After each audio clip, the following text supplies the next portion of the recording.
Géographie G22. Donc G22, ça s'appelle consommer des aliments d'hier et aujourd'hui. Donc si les Français conservent leurs 3 repas par jour, les Français ils font beaucoup 3 repas par jour en général, c'est pas le cas dans tous les pays.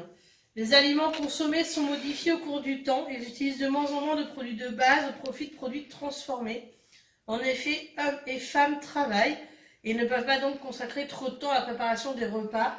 C'est pas comme du temps de mes grands-parents où tous les repas ils les faisaient, ça n'existait pas trop d'avoir des barquettes, des cordons bleus tout faits, d'aller chez McDo manger, ça se faisait pas trop. Donc résultat, on avait beaucoup des produits qu'on avait du jardin, de la ferme, de notre production personnelle que l'on transformait pour faire le repas. Maintenant on achète beaucoup des repas déjà transformés, déjà faits.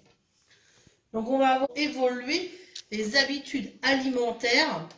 Donc j'ai pris 3 dates, 1960, 1985 et 2010. Donc après on va lire ce petit graphique là. Donc par exemple le pain en 1960 c'était plus de 15% de notre alimentation.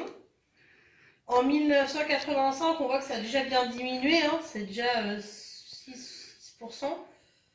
Et si on prend 2010, ça a encore plus diminué, c'est dans les 4%. La viande de boucherie, la viande de bœuf, était très mangée en 1960, et puis plus que ça faisait presque 16%, et puis ça a diminué à 14% en 1985, et aujourd'hui on voit qu'on est arrivé à 9%. A l'inverse, les plats cuisinés à base de viande, eux, ils étaient en 1960 à 4% de notre alimentation.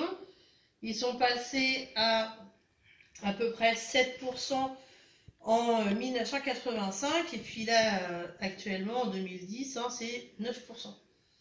Les légumes frais de notre jardin, d'ailleurs, en général, en 1960, ils ont passé de à peu près 13% à 10% en 1985 et encore un petit peu moins de 10% en 2010.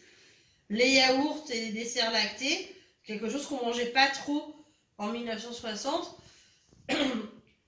Et on commence à en manger de plus en plus. C'est pareil pour le chocolat, les confiseries qu'on va manger de plus en plus.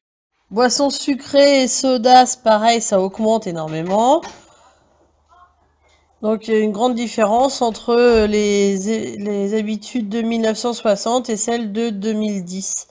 Quels sont les 3 aliments consommés le plus en 1960?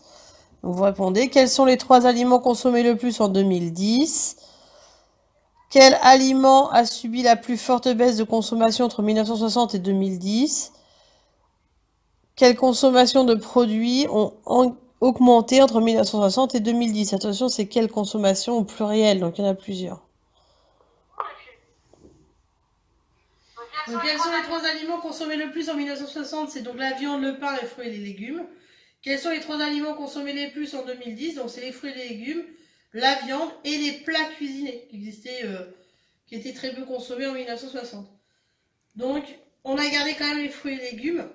On mange beaucoup moins de pain. La viande est restée à peu près stable et puis les plats cuisinés se sont mis entre les deux. Quel aliment a subi la plus forte baisse? C'est le pain. C'est quand même énorme. Entre la barre verte ici et la barre violet, on voit bien que ça a beaucoup diminué. Quelle consommation de produits ont augmenté entre 1960 et 2010? Les plats cuisinés, les yaourts, le chocolat et les boissons sucrées. Ce qui n'est pas forcément très bon pour notre santé au final. On consomme de moins en moins sainement. Les lieux d'approvisionnement ensuite. Les Français font majoritairement leurs courses en hyper et supermarchés, mais petit à petit, cette part a tendance à baisser car les consommateurs se tournent de plus en plus vers des produits peu chers que l'on trouve dans les magasins hard discount. Donc, où les Français font-ils leurs courses majoritairement? Donc en regardant ce petit graphique. À ton avis, pourquoi on va consommer plus à cet endroit-là? Quel lieu d'approvisionnement existe-t-il près de chez toi? Donc près de chez nous, quels sont les endroits où on peut faire nos courses? Donc où les Français font-ils leurs courses majoritairement? C'est super et hypermarchés.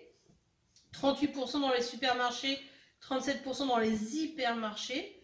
Chez nous, supermarché, ça serait genre Leclerc, et hypermarché, ça serait plutôt Carrefour.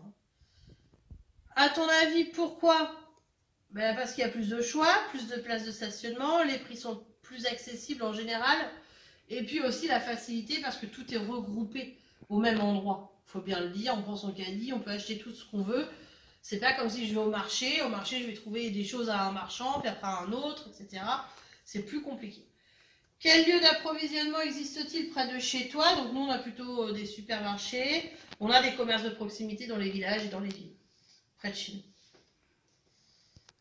Ensuite, le gaspillage alimentaire. Donc on a les chiffres clés du gaspillage alimentaire en France, ce qui m'a quand même assez choqué, je trouve. Au total, 25% de la nourriture à la maison est gaspillée en 2015. Donc ça veut une chose sur 4 est mise à la poubelle. 25%, c'est un quart. Donc ça m'a paru énorme. Mais enfin, quand on regarde les chiffres, c'est réel. Hein. En 2015, d'après les sondages, c'est vrai. Une chose sur 4 est jetée à la poubelle. Donc, dans les poubelles, on retrouve dans les poubelles en général, on trouve 42%, ce sont les maisons, les ménages, hein, vos maisons, qui font 42% des poubelles totales, alors que les professionnels de l'alimentation, ils en jettent 58%. C'est-à-dire que les magasins eux-mêmes, et puis les producteurs, ils jettent 58% de la nourriture quand même. Hein. Presque une chose sur deux est jetée par les producteurs et une chose sur deux est jetée à la maison. C'est quand même énorme. Donc, 2 317 057 tonnes de nourriture jetées par an par les restaurants et les commerces. Vous vous rendez compte de ce que ça représente? Ça me semble énorme. C'est pour ça qu'à la maison, on essaye de ne pas gaspiller, de finir ce qu'on a dans l'assiette, et au pire de le garder pour le soir, de refaire nos restes. Parce que sinon, c'est quand même énorme. Il y a des gens qui meurent de faim. Et nous, en France, on se permet de jeter. Donc, c'est pas normal. Salade, il y a 50% de jeté. Le pain, 33% de jeté. Mettez-le aux petits oiseaux dehors. Hein. Le fruit, 25% qui est mis à la poubelle. Il est moisi parce qu'on n'a pas eu le temps de le manger. Voilà. Les légumes, 20%. Donc, ça me semble quand même énorme. Entre 2004 et 2006, on a quand même vu une augmentation de 4,2% des déchets ménagers. Donc, c'est-à-dire qu'on jette de plus en plus. Le coût par an, par individu de perte et de gaspillage, c'est 430 €. C'est-à-dire si on ne fait pas attention, chaque personne, chaque individu gaspille 430 € de courses par an. Donc, il faut faire quand même très attention. Donc essayons à la maison de faire attention à gaspiller moins. Faites attention quand vous avez, prenez-en moins dans votre assiette si vous avez pas assez, vous avez moins faim, voilà. Faire attention de cuisiner la bonne quantité, pas d'en cuisiner trop, de faire des achats raisonnés, pas en acheter plus qu'on en a besoin, parce que la preuve en est par les sondages qu'il y a quand même énormément de gaspillage. Donc c'est peut-être pas forcément le cas dans nos familles à nous. Mais en France, en général, c'est comme ça que ça fonctionne. Donc, entoure la bonne réponse. Les restaurateurs gaspillent plus que les particuliers. Vrai ou faux? 42% des aliments sont jetés à la poubelle. Vrai ou faux? Chaque famille dépense 430 € par an de pertes. Vrai ou faux? 50% des salades sont gaspillées. Vrai ou faux? On jette plus de pain que de fruits. Vrai ou faux? Donc là, vous marquez... vous entourez la bonne réponse, je corrige. Les restaurateurs gaspillent plus que les particuliers, donc c'est vrai. 42% des aliments sont jetés à la poubelle, c'est faux, et heureusement, hein. C'est 25 déjà, c'est pas mal. Chaque famille dépense 430 € par an de perte, c'est faux, c'est par habitant, c'est pire que tout. 50% des salades sont gaspillées, c'est vrai. Et on jette beaucoup plus de pain que de fruits, c'est vrai. Donc c'est... voilà, faire très attention, le gaspillage alimentaire, il faut en prendre conscience. À l'heure actuelle, c'est important. Donc les produits consommés par les Français se sont modifiés au cours du temps. On a vu que c'était pas la même chose en 1960 qu'aujourd'hui. En effet, de nos jours, les hommes et les femmes travaillent, disposent de moins en moins de temps à consacrer à la cuisine. On consomme alors davantage de produits industrialisés, tels que les plats cuisinés. On constate avec le confinement qu'on a plus de temps d'un seul coup. Donc bien sûr, on va faire beaucoup plus de cuisine. Hein. On va refaire des gâteaux, on va recommencer à faire des plats cuisinés. On a plus de temps. Les lieux d'approvisionnement alimentaire ont connu ainsi une évolution. Si les Français ont d'abord déserté leur commerce de proximité au profit des super et hypermarchés, ils se tournent maintenant davantage vers les magasins hard discount qui proposent des produits encore moins chers. On essaie de faire de plus en plus d'économies sur la nourriture.